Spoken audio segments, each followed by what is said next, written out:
Hi, my name is Rosebel Garza, and my project is titled Should I Stay or Should I Go? A Guide to Asylum Acceptance for Prospective Migrants. The goal of the project was to determine the conditions the United States favors in the application of its asylum protocols. Being from a family of Mexican migrants, the topic of migration has always felt somewhat relevant to me, especially as half of my family lives in the United States and the other half lives in Mexico. Outside of my own personal experiences with migration, the topic writ large attracts much attention from both the media and governments. Media cast the topic of Latin American migration to the United States as either a humanitarian issue or a threat to national security. Images in the media often show large numbers of migrants locked in cages, or Customs and Border Patrol agents deterring migrants from entering the country.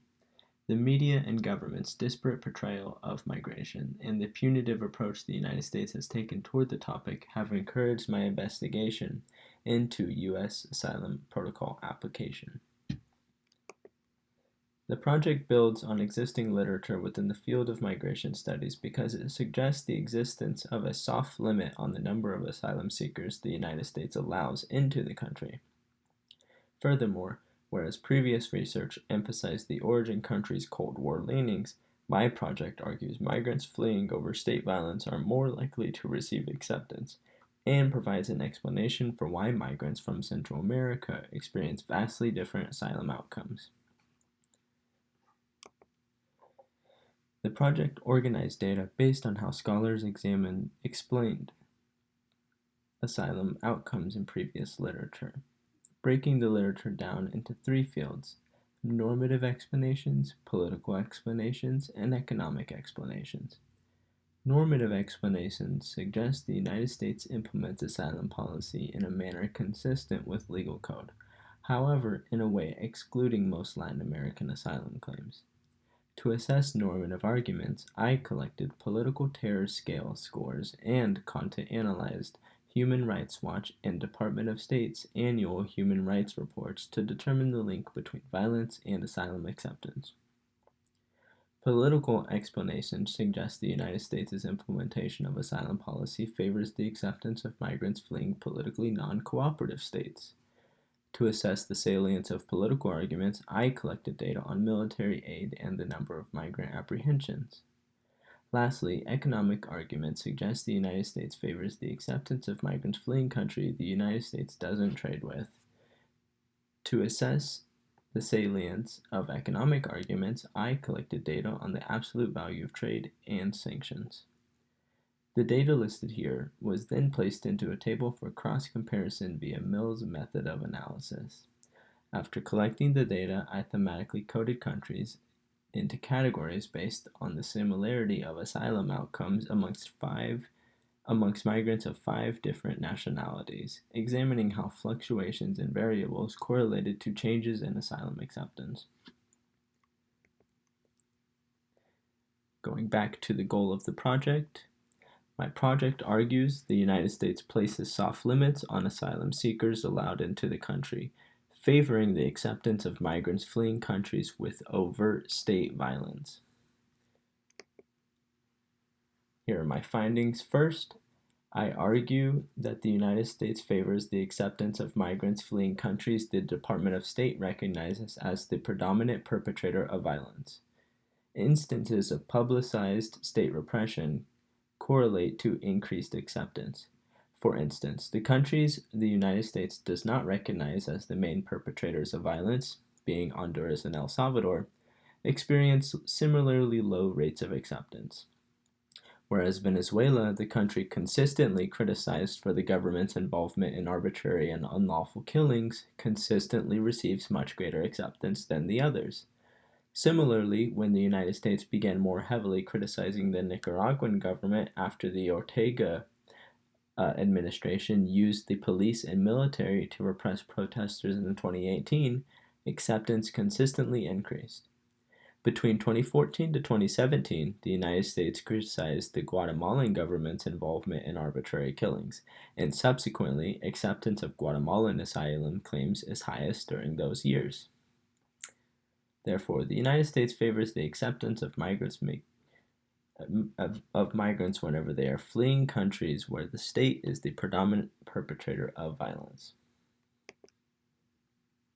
My second finding is I argue while the United States does not explicitly impose limits on the number of asylum seekers allowed into the country, such limits exist in a soft and somewhat malleable form.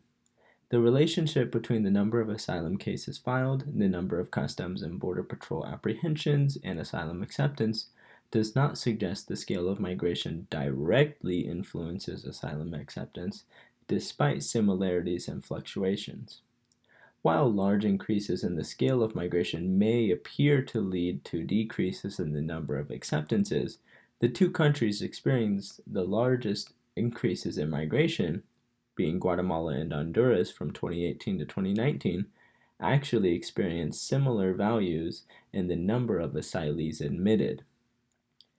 Since the number of asylees admitted remains within a range of a few hundred, and migration to the United States increased by hundreds of thousands, the percentage of acceptance decreased, suggesting that the United States has a somewhat malleable, soft cap on the number of asylum seekers admitted into the country based on national origin. Lastly, the United States favors the acceptance of migrants making affirmative asylum claims while having legal representation. This graph shows that as the number of asylum seekers with legal representation increases, for example, with Honduras between 2014 and 2016, so too does acceptance. A similar trend can be depicted with Guatemala, with representation increasing between the years of 2014 and 2015, and the largest jump in Guatemalan acceptance also occurring within those years. Similarly, when the number of asylum seekers making claims with representation falls, so too does the number of acceptances, as indicated after 2017 in all three of these countries. The most likely candidate for asylum acceptance is a migrant with legal representation fleeing a country where the predominant perpetrator of violence is the state, or the state has recently instigated overt anti-democratic action. The project contributes to the field of comparative migration studies by emphasizing the continued disparity in asylum outcomes amongst Latin American asylum seekers. Prior scholarship either dissected the region into communist or capitalist forces or viewed Latin American asylum outcomes as universally trending towards negative. The disparities amongst Latin American asylum outcomes rather can be explained by the examination of the nature of violence occurring within the society.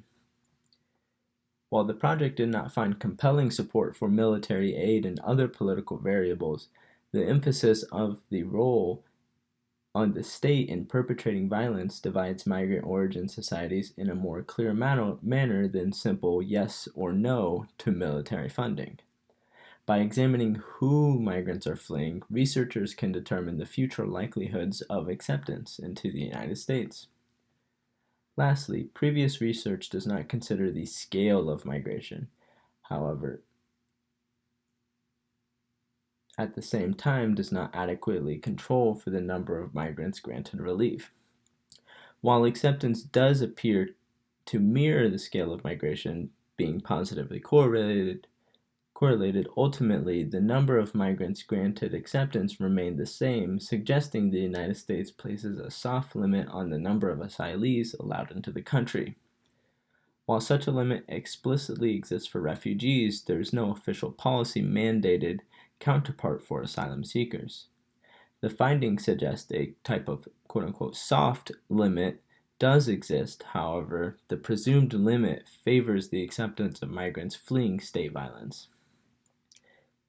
Therefore, the United States should reconsider the implementation of asylum policy, recognizing the capacity of non-state actors to persecute individuals within a community. Many migrants fleeing these countries in Central America are fleeing gang violence rather than explicitly state violence. Research on how the United States pragmatically applies asylum policy highlights these disparities in asylum outcomes amongst migrants of Latin American descent. Further, research into the subject uncovers how the United States applies the humanitarian policy of asylum.